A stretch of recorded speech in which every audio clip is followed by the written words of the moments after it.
Hello, everyone, and welcome to Brave Conversations with LCW Live. I am your host, Larry Baker, and I use the he and him pronouns.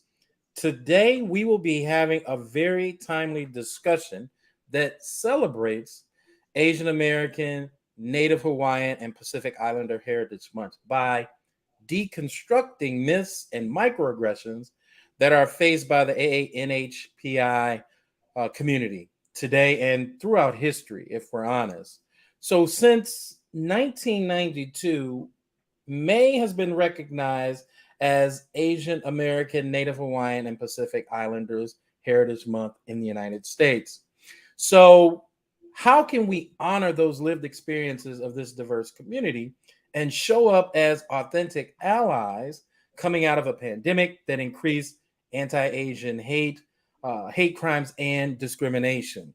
And today, I am super excited to be joined by internationally recognized keynote speaker, best-selling author, and master certified executive coach, Maya Hu Chan.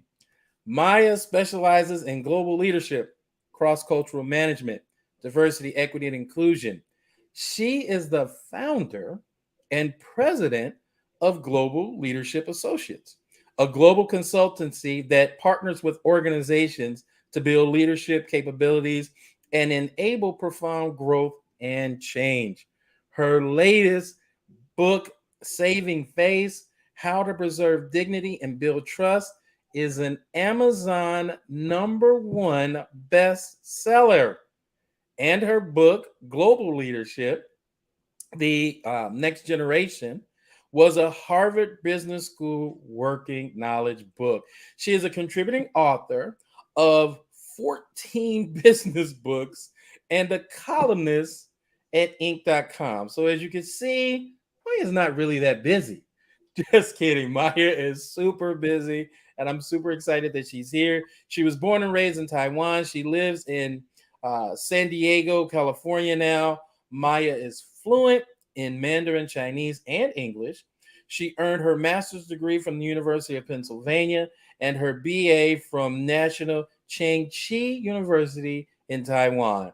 Maya has lectured at the Brookings Institute, the University of California, San Diego, the University of Chicago, the University of Southern California, and Tuck School of Business at Dartmouth. So, welcome, Maya, to our session on today. I am super excited to have you join us. But before we jump in, Maya, and I know we have a great topic that I want to talk about, before we jump into our conversation, I just wanted to take a moment to highlight the chat function that's available across today's live stream channels. And we absolutely want to hear from you. We want to hear your reactions. We want you to ask us questions throughout the conversation today. So put your comments in the chat. We have a team in the background that's monitoring that, and they will bring it to our attention, and we will address those throughout our conversation. So, Maya, I've done a pretty good job, I think, of giving you an introduction, but I want you to first of all talk a little bit about why is this conversation that we're going to have today so important? Can you tell us what brought us here today? So, Maya, if you would. Yes. Hi, Larry. Good morning, everyone. I am so honored to be here today. And as you said, May is the Asian American, Native Hawaiian, and Pacific Islander History and Heritage Month. So this is a joyous time for us to celebrate the community's diverse cultures and histories and also achievements with everyone. But also, we wanted to share with everyone what we have been experiencing up until today. Okay, so looking back in the last 3 years, it's been really tough for all of us. But in particular, for the Asian communities, that not only we have to deal with the COVID pandemic, but also we have to fight this racial discrimination and social injustice. And so, let me share with you something that happened to me. It just felt like it was just yesterday, but it actually happened about a year ago. It was that I was invited to speak at a virtual town hall with a global company. And the topic was combating racism in the workplace. And so I talked about the rise of the hostility and the racist in the community against Asian Americans during this pandemic. But shortly after I spoke, I received a private message from one of the audience. And somebody wrote to me and said, my manager constantly referred to COVID as the Chinese flu. I'm Asian American, and it makes me extremely uncomfortable. What can I do? Is that ethical? So when I read this message, first of all, it's private, so nobody else can read it. Right. And I felt so much pain, so much fear, and just high level anxiety coming from that person. So, it made me think that what could we do? If you were that person, and then also if you're a colleague of this person, you witness or experience something like this in the workplace, how can we support that person? How can we be an ally to the community? So that's kind of brought me to, I wanted to talk about this topic. I think it's so relevant. Now, thank goodness that the pandemic seems to be kind of behind us, but the racism continues. So I'm so glad that you brought that up, because that kind of leads me into what I'd like for you to dig into a little bit more, because this isn't the first time that the Asian American community has been put in the spotlight for some type of flu or pandemic coming to this country. So we know that that's not the first time. But unfortunately, a lot of people don't know the history about your community. So if you could do me a huge favor and sort of set the stage for this conversation by talking a little bit about the history of the AANHPI community. So if you could dig into that, I think that would do a great job to set the stage. So please share that information. Absolutely. So I'm going to show you a slide to show the timeline. This is a brief U.S. history of anti-Asian racism. Okay, sadly, as you can see, Asian and the anti-Asian racism is nothing new. People of Asian descent have been living in the United States for 170 years and have long been the target of bigotry. And here's a look at the violence and racism that Asian immigrants and Asian Americans have faced since before the Civil War. So from the time the first wave of Chinese immigrants arrived as laborers in the US in the 1850s, Asian Americans have always been subject to racist violence. So as a source of cheap labor to build railroads, Asian immigrants came to be seen as threats to white jobs and scapegoated as dirty and disease-ridden. The Yellow Peril ultimately led to the Chinese Exclusion Act of 1882. The first time the US had ever barred a specific ethnic group from the country. So let's take a look at this timeline. So in 1854, the California Supreme Court reinforced racism against Asian immigrants in People versus Hall, ruling that people of Asian descent could not testify against a white person in court. In 1875, Congress passed the Page Act, which effectively barred Chinese women from immigrating because it was impossible to tell if they were traveling for lewd and immoral purposes, including for purposes of prostitution. Yeah, in 1882, Congress overwhelmingly passed the Chinese Exclusion Act, which banned Chinese immigration for 20 years. By the 1940s, tens of thousands of Japanese immigrants and Japanese Americans had built lives in the United States. But after Japan bombed Pearl Harbor and the United States entered World War II, the US government forced all of the Japanese and the Japanese Americans into internment camps for the duration of the war over suspicions they might aid the enemy. Conditions in the camps, I don't know if you've been there, but I actually visited there years ago, and the conditions in the camp were extremely harsh. No spies were ever found. On June 19th, 1982, the 27-year-old Chinese-American Vincent Chen was about to get married. He was actually hanging out with a couple of his friends in Detroit to celebrate his upcoming wedding. And the two white men picked a bar fight with him, blaming Vincent Chen for the Japanese taking their auto industry jobs. Outside the bar, the man beat him with a baseball bat, and he died several days later.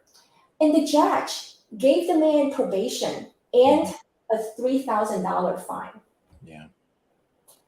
In 1992, acquittal of the police officers caught on camera beating Rodney King. We all remember that, right? Now, as the city erupted in riots, Korean American businesses became targets. Thousands were damaged during the unrest. Now, it brings us to the next big thing is the terrorist attack of September 11th, 2001. Hate crimes spiked against Muslims and those look like or perceived to be Muslims, including people of South Asian descent. So since the start of the pandemic in 2020, Asian Americans have faced racist violence at a much higher rate than before. Yeah, and Maya, thank you so much for sharing that timeline. And of course, the Asian American experience is so similar to the Black American experience, simply on so many different levels, right? Not just the fact of having this being used for cheap labor and maybe even free labor in our case, but it's the violence, right? The violence that Black and brown bodies have experienced through this history of being in this country is something that is interrelated. And I appreciate you sharing some of that insight, because I'm pretty sure a lot of folks may not be aware of that, right? So thank you so much for sharing that. But what I also want to connect with is it's important for us to understand the history, because the reality is a lot of things that happened in the past are rearing their heads today in the future. So if you could do me a favor, I know there are some specific events that are happening right now, currently, that you wanted to touch upon. And I'd like to give you that space to talk about some things that are happening right now today that if we don't understand the history, we may just let these things slide. So Maya, if you could talk to me about those things.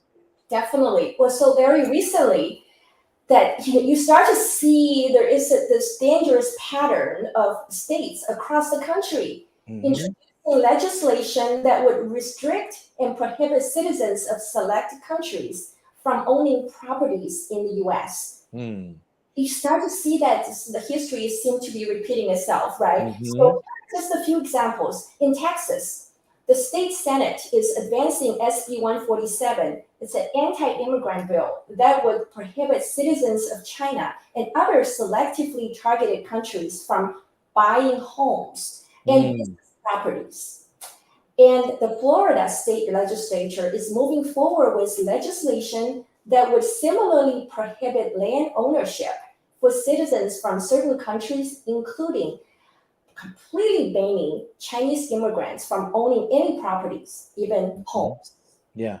And it just last month, in April, the South Carolina Senate passed a bill restricting land ownership for Chinese citizens, a policy eerily similar to the racist alien land laws of the 1800s and 1900s, which were designed to shun Asian immigrants and contributed to a significant rise in anti-Asian hate. Now, if you look at all of this latest development, they're withholding basic rights from the Asian communities. And history has repeatedly shown us that anti-China rhetoric and policies pose a threat to all AAPI communities in the US, not just Chinese. Yeah, and Maya, again, that is such an important point to bring out, that if we are not aware of these policies and these practices, it's going to look a lot like what it looked like historically. So, number one, I absolutely appreciate you bringing this to the attention and bringing this concern, so that folks that might be listening, if they're from those states, they can stand up and ask questions about, hey, what does this actually mean? Why are we actually pursuing this path? This sounds a lot like what happened back in historical reference points. So, Maya, what I'd like to do is, you mentioned allyship, and we talked about the fact that this is something that potentially happens in the workplace as well. So, talk to me about, how do you think this anti-Asian sentiment shows up in the workplace? But more importantly, how can we be allies to the AANHPI community as well? So, if you could stop and talk about that, that would be great. Absolutely. Well, so before we talk about how can you be an ally to the AAPI community, I'd like to maybe share with you some of the common myths about the AANHPI community. Okay. Great. And Yeah. this is something that is eye-opening for me as well, because I have been conducting listening sessions with my clients, around the country, with the AANHPI communities and professionals across multiple industries. And those sessions created spaces for people to reflect, to share with one another about some of the common challenges, their experiences, obstacles, and hopes. So I learned so much from just listening and about what's happening in their lives. And a theme that has emerged across those listening sessions is the pervasiveness of common myths about the AANHPI community. So we'll just give you three most common myths. Okay. So myth number one, drum roll, is that the AAPI community is a monolith. So there is a common and inaccurate perception that Asians are all alike. Now, people think that we all look alike and we're all the same. But in fact, the community is a diverse group of people from approximately 50 ethnic communities and speaking over 100 languages. It's extremely diverse. So each group has its own unique language, cultural traditions, and experiences. Okay, they also face harm in very different ways. So, for example, in the US, East Asians have been the target of hate crimes and discriminations during COVID pandemic. And while South Asians were targeted following September 11th. If you also look at the headlines in the last few years, the mass shootings is happening in Buffalo, in Atlanta, and even most recently, just this month in May, happening in Allen, Texas. Yeah. There were 3 members of a Korean family were killed while shopping in the mall. And an Indian engineer. So there was 8 people were killed, but most of them were Asians. I mean, is that a coincidence? So the violence continued to happen. And in the workplace, the AAPI professionals were often burdened with the expectation to represent not only their particular ethnic group, but also the Asian community as a whole. So this disconnect is often reflected in the one-dimensional ways of companies talking to their AAPI customers. Okay. So what can we do about this? Mm-hmm. And this myth about thinking all Asians are the same. So how can we educate ourselves? Number one, I would recommend two things. Take the time to learn about the diversity of the Asian community's experiences. Currently, there are 22 million people of Asian descent living in the US. It's about 7% of the US population. So take the time to learn about the diversity of the community. And number two is celebrate and appreciate the variety of cultures represented in the community. This will allow you to connect more authentically to your AAPI coworkers and also your customer base. Yeah. So that's the first myth. Okay. Second one is that people think Asian Americans are the model minority. Okay, Yeah. don't have any problems, don't have any challenges. That's a common perception, right? So Asian Americans are often held up as this inherently successful, hardworking, and problem-free, and this is a stereotype. And some as these exceptions to the stereotypes leveraged against other people of color and immigrant groups. Yeah. And not only is this inaccurate, in fact, AAPI people face the largest income inequality gap of all ethnic groups in the US. And this stereotype pits Asian community against other racial minority groups as a means of dividing communities of color. Yeah. Okay. And also negates discrimination, bias, and harm that AAPI communities do experience. And that denial inhibits progress against those injustices.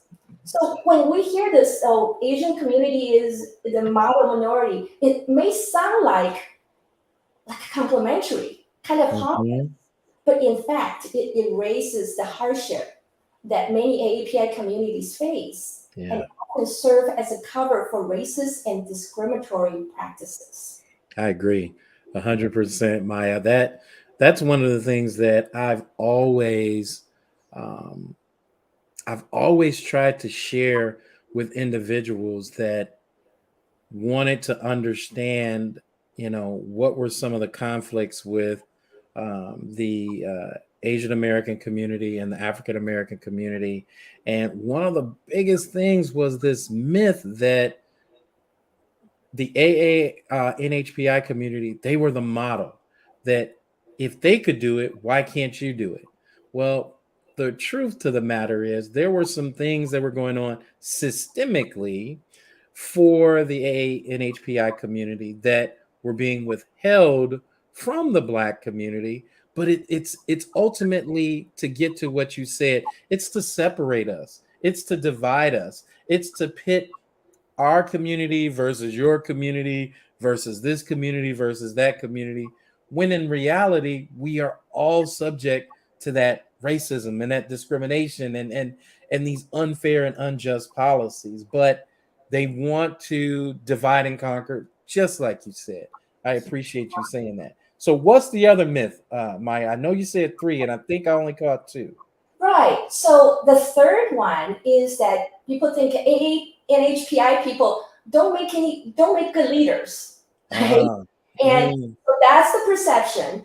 And there's a recent survey found that almost half of Americans incorrectly believe that Asian Americans are overrepresented or fairly represented in the senior positions within American companies, politics, media, and other industries. But in reality, it's just the opposite. Yeah, Asian Americans are underrepresented in those positions of power, holding about only 3% of those positions in comparison to 7% of the US population, but only 3% are holding those positions of power.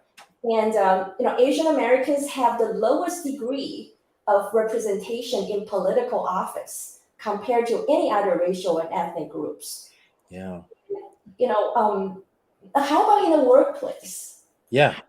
In the Western definition, we think about the way we think about leadership. the Western definition of a strong leader is like this. Oh, someone who is outspoken, charismatic, and speaks perfect English. And it's this one size fits all outdated concept. And it often pushes out the AANHPI professionals who would make excellent leaders, but don't fit this mold. Okay? And so the truly effective leaders often share some similar traits. I've been an executive coach and leadership educator for decades. And working globally with thousands of leaders across industries. And I have learned that good leaders is not just all one size fits all. It's not absolutely all, right? And they share some common traits, but then ultimately, the most important thing for leaders to be effective is that number one, they need to have high level of emotional intelligence. They can communicate well, not necessarily speak perfect English, but they can communicate well and a compelling vision, and they have the ability to inspire and engage people. Absolutely. And so a lot of times that people have that perception about Asians doesn't make good leaders, perhaps have something to do with Asians tend to be more reserved and not quite as outspoken. But when we think about some of the characteristics of truly effective leaders, they're not always extroverted and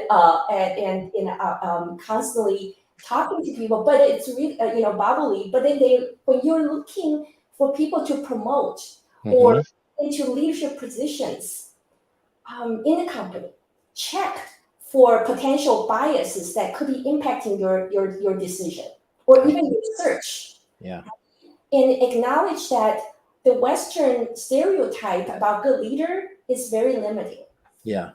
And definitely, bias is definitely a major contributor in that, because again, people have an image of what a leader looks like, right? You touched upon some of those characteristics, and if it doesn't come in that package, then people tend to say, well, this person couldn't possibly be an effective leader. So I appreciate you saying that. There are we talked about you talked about how it shows up in the workplace, for example, in regards to defining leaders. So as an ally, we do have a question. I'm sorry, we have a question in the chat. So let us take a look at that. Half of Americans believe Asians are overrepresented in leadership positions, but could they name even one? Wow, Sue, great point, Sue. I appreciate you bringing that to the attention. And it really reminds me of, some of the arguments that are used against the Black community when they say that Black people have made it and Black people have been successful. And then they name like two. They'll say Barack Obama, Michelle Obama, Jay-Z, like these people. So it's like, okay, so you name five. There are over 40 million. Help me understand how that has overcome. So Sue, thank you so much for pointing that out. Do we have any other comments? I wanted to make sure that we did not skip that, because Maya, we're having such a great conversation that we just could talk all day. I just want to make sure that we talk to see if there are any other comments in there that we need to address. Hear from the listener, from our audience here, is that have you experienced or noticed any other myths about the AANHPI community that's pervasive in your workplace or even in your community? What have you noticed or heard? Yeah, that's a great question. So any other myths that anyone who's listening, they may have heard, and I'll give one. I've always been told that Asian Americans are incredibly good at math. Like, if it's a math problem and you don't understand it, you find the Asian American kid in the class and they know it. And of course, I know that that's not true, right? But coming up, that was the biggest myth that I had about the NHPI community. But we want to hear from you. We want to hear from the audience. What What types of myths have you heard? Yeah, actually, Larry, that was interesting that myth that you brought up. I am very bad in math. My husband, my son, nobody's good in math. So I just show you my family alone. We're good at other things, but math is definitely not our strength, right? But you know what's good about that's what's I'm so glad you said that, Maya, because what we tend not to realize is that with these myths, it tends to put undue pressure on individuals that don't live up to the myth. Now they have this self pity about, well, I should be good at math. I'm an Asian. Why can't I be good at math? Now you start to put on all of these unnecessary stressors because they don't live up to a stereotype that's not even true, that they Right. should have never even tried to live up to, but because it's out there and it's the narrative, and if I don't live up to it, now something's wrong with me, right? But I'm Yeah. so glad you said that. I'm so glad you said that. Absolutely. And another thing that now we talk about this, even though there are, during those listening sessions, I learned a lot about some of the challenges people have experienced in the AAPI community, but I also heard some good news. Okay. Good. So that's something I wanted to share with you and our audience here is that I noticed that the younger generations, the younger AAPI communities, or actually just community at large, particularly that spoke of not only an emerging kindness, sort of across culture, there is a theme of hope. Right? Yes. When they talk about that people are, there's an increase of awareness. Yeah. That people are participating more in the cross sort of cultural events, activities, and then also the increase of awareness, advocacy, and actions that the younger generation are taking.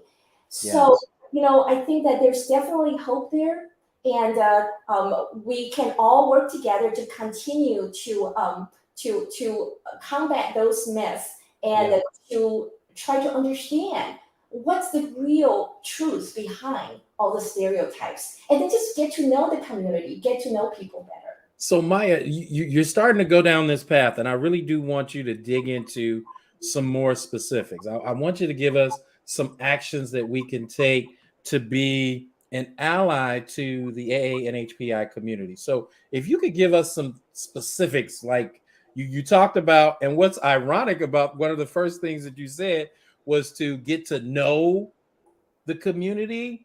Our organization, literally this week, we are on a retreat, but one of our big activities will be to go through Chinatown, right? So we're going to go through a museum, and I will be perfectly honest with you. I have lived in Chicago probably my entire life, and I've never been there. So I am super excited for this experience, but if you don't take that conscious effort to get to know the community, you will miss out. So that was one thing that you recommended as an ally. What are some other things that we can do? Yeah, well, I would recommend two things, okay, that everybody can actually take action on. Okay. The first one is holding space. So what I mean by that, holding space, is that when you notice that there is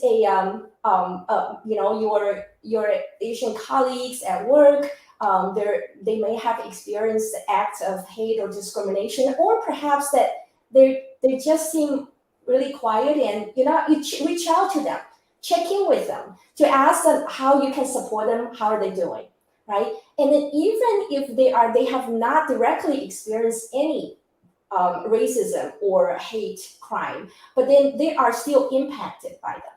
Yeah. Their community, their family are impacted by them. So check in and ask how they're doing and how you can support them. Okay. And one thing that can happen, regularly and very frequently, but it's also sort of fly under the radar, is a theme about microaggression. Okay. And then the microaggression is happening everywhere. And when we think about what's happening in the workplace, that the racial bias and discrimination against AAPI can show up in different levels. Some of them are overt, but microaggression is much more common. So, it may be perceived as harmless by the person who committed them, but their negative effects can compound over time. Yeah. So, what is microaggression? So there are subtle put downs or insults, whether intentional or unintentional, that are regularly experienced by marginalized groups. So while microaggression might seem minor in comparison to the harassment or violence, but their harmful impact is the same. Yeah. So, on the personal level, they can demean, belittle, shame, and even stifle careers. Yeah. And on the society level, it can lead to violence. Yeah. So, simple things that you may notice that, let me give you a couple examples of that can happen at work. If you notice it, then I would like you to actually check in and step up. So, for example, not learning to pronounce their name correctly. So, and that's something that I appreciate so much about you, Larry. It was that you asked me several times, how do I pronounce your name? Well, first name, and also your university that you graduated from Taiwan, right? Shangqi University, Maya Hu Chen. You asked me, and you practiced back with me to make sure you said it right. And I can't tell you how much that I appreciate that. Okay, and then the story is that my Chinese name is not Maya, it's Mengjun. It's Mengjun. Okay. So during my first year of graduate school, my professor and classmates rarely call me by my name. And so I very quickly discovered that everybody just uncomfortable saying my name, and they didn't bother to even learn how to say it, how to pronounce it. So they just call me Hey. So my name was Hey the first year in graduate school. Wow. And so as a result, I was not included in the study groups or classroom discussions. And I just felt excluded, invisible, and marginalized, just like an outsider. And after a year, I realized I need to do something to fix this. This is not going to work. So I changed my name to Maya, and then Mengjun as my middle name, right? And so this is an example of the effects of microaggression. I already feel like an outsider as a foreign student from Taiwan in American school. And my classmates, professors made this dynamic, not only emotional one, but also physical one that cut me off from access to the group. So a client recently shared with me a real example at work that in his company, that people repeatedly confusing the names of two Asian American Yes. Those two people work together in the same team. And the leader repeatedly called them the wrong name when they're sitting in a meeting. And get those two people mixed up over and over again, even after people have told this leader, no, this is Lisa, that is Sally. Yes, exactly. They're not even trying. Yeah. So, I mean, you think about it in such a basic level. Saying somebody's name correctly it's a form of respect. Yes, it is. It is. And people are often, I mean, I get it. They don't want to get it wrong. So, but asking how to pronounce somebody's name is never offensive. Yes. If you ask with genuine care and respect, and then after you've heard the correct pronunciation, you can repeat it to check to make sure you got it right? Yeah. And practice it. And even if you forget it, and you meet that person later on at a later time, you can ask again. It's okay. It's okay, right? You show interest in getting it right, and it's inclusive behavior that communicate care and respect. It is. It is. And for me, Maya, it's so important that I do that because this story echoes with a lot of my friends that are from Africa, and they have very challenging names to pronounce, but it goes to the very core of inclusion, right? Someone took the time to give you that name, Maya. And the fact that no one took the time to really say it, and it made you change your name. To me, that's so disappointing that in order for you to assimilate, if you will, you had to give up some of that identity. Now you kept your original name as a middle name, but the reality is that is a microaggression. That is a lived experience that many individuals with names that are challenging to pronounce that they go through. And they'll say things like, "Oh, you could just call me X, or you can call me Q, or whatever the case may be." I understand that, and it's okay, but I want to know how to pronounce your name, right? Because I want you to understand that it's important to me that I understand how to pronounce your name. So I appreciate you pointing that out, that I did that, because that's extremely important to you, to me. So I appreciate that. Yeah. Well, I have a question for the audience, Go actually. ahead. so, so one of the common expression people will say to the AANHPI community is that they say, "Oh, your English is so good." Okay, even though they were born here, some of them. Right. And so, how do you respond to that? Say, "Oh, your English is so good." Now, so first of all, what's wrong with that, right? Many microaggressions are example of the difference between intent and impact. Mm-hmm. So while somebody might think that they have good intent and then are complimenting somebody by talking about how good their English is, but the impact is like this kind of cast this person as an outsider. It's like, Mm-hmm. I don't expect you to speak English that well. Yes, You're exactly. less capable of, I'm not expecting you to really be able to communicate. And so what would be a better way to say that if you are actually wanted to give somebody a compliment? Mm-hmm. So how would you say to that person, if they have communicated well, they made a good presentation, what would be a better way to compliment someone about their communication? And while we wait for a response, Maya, what I usually would get, and I handled it in sort of a humorous way, I would usually get people saying, "You are so articulate.